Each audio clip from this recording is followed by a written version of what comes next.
Hey there, fellow Minecrafters. Welcome back to the Duraki series here. We're doing another Minecraft tutorial video. So I'm looking at a new feature to the game right here. The Copper Age update is here. It's been here for about a week or so. I was waiting until the new patch fix update was released. Minecraft 1.21.10, which is the latest release for this. But 1.21.9 and .10 include the Copper Age update, and these handsome, cute-looking Copper Golems. I absolutely love these things to death. They're like one of the best mobs that have been added. They just have so much character, and they're just totally awesome. But I'm going to be essentially showing you how to make them, how do you get them in your Minecraft world, and also how to use them as well, because these guys, similarly to, hoppers and allays in the game, they add to your sorting arsenal in your Minecraft world, which I'll show you in just a moment here. But here are all the different forms of the Copper Golem. So when you generate one, it will look like this, like a kind of normal form. But like other copper blocks and materials in the game and certain, various things you can craft, they do get exposed and oxidize over time. So we have the exposed form, the weathered form, and then the fully oxidized form. It is quite goofy that it's almost like he's just kind of turned into a meditation mode for a second here. But I'm going to explain why this has actually occurred in just a moment. But this is the final form, the oxidized form. So pretty cool. So without further ado, I'm going to show you how to actually make this. So you can use any sort of block of copper, so any normal block of copper in the game. So in order to do that, you need to have 9 copper ingots like this to make a compressed block. And you place that down and use a carved pumpkin or a jack-o'-lantern. It doesn't matter which one you use. And when you do that, it will create, make, or generate a copper golem, as you can see there. And it also generates a new block, the copper chest. So the copper chest is insanely important with this mob. It revolves its whole world around this thing.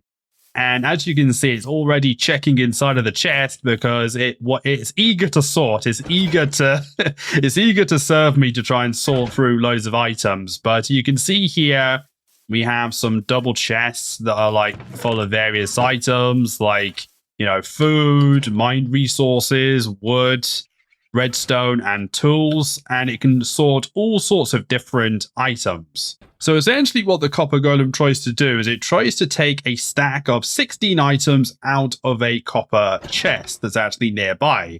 And that's what it's constantly trying to do here, but there's no items inside.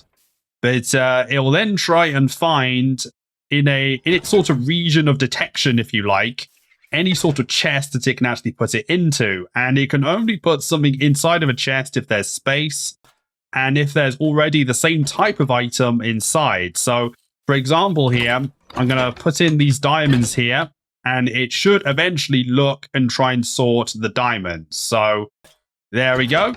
And he should have some diamonds in his hand here. There we go. And he's eagerly going to try and look at the chest. He's gone to the wrong chest, and they do eventually find the right one. And there we go. He's flung the diamonds directly inside of the chest. Pretty epic. So when it's actually got an item, it does remember what chest is actually visited. I think it's a max of 10 chests in the area or something. But as soon as it actually puts an item away, it then forgets where the chests are and searches all over again. So unfortunately, if I put more diamonds in the chest, it won't just remember this is where the diamonds were. I guess because players can be changing their containers a lot and stuff. So, but yeah, in that sort of regard, this guy is a bit dumb with that sort of stuff, but we forgive him because look how hardworking he is. Look how hardworking he is trying to sort through all the items. But let's try a few others here. So we got some wood and we got some redstone. So he's decided to take the wood. I believe they take the items in order from like the top left corner. And when it actually places items inside of a chest, it also takes priority in the sort of top left to bottom right corner fashion. So if there was a full stack of wood here, it would then start putting wood over here and so on. So it's pretty simple. And he's now doing the redstone dust right here and going through all of that. Now, another thing that's pretty cool about this system is that it ignores like enchantments and other things, durability, and other things that can be associated with the item. So long as it's the same type of item, it's all fine. Now, if I put a diamond pickaxe in here with an enchantment, it should place it inside of this chest right here, where there's already some diamond pickaxes inside. And unfortunately, it's gone to the wrong one, but hopefully it will gradually move over to this chest here. Oh no, he's decided to go the other way. It's going to be the very last chest. He's going to check it out. And as you can see, he's gradually moving the tool over. It actually looks really good on the model when the tool is actually equipped. But there we go. He flings the enchanted pickaxe there. Now, you may be wondering what happens if you put like an item that it can't actually sort. So if I put a diamond sword in, which isn't in any of the chests, so there's no sword in here, it will start searching, but it won't place the item anywhere. So when that actually happens, it'll then wander around for a while and then try and search again until you pop the item off them and take it away, because they'll just be stuck with that item for ages. So that's basically how that works. Now, with a copper golem, as I said, they do get exposed to the elements, as it were. So you have to use honeycomb to wax them if you want them to stop changing. And I, without a doubt, would do that every single time. I don't want these guys to completely oxidize and all that stuff. Like, to be honest, these forms are quite a bit ugly, I suppose. I'd much rather them being pristine and handsome like this. But you might be wondering what happens if you don't do that. So if you let them like age, I guess, and like get exposed to the elements, when they reach an oxidized state, so this state right here, they may then eventually just turn into a statue, so like an inactive statue.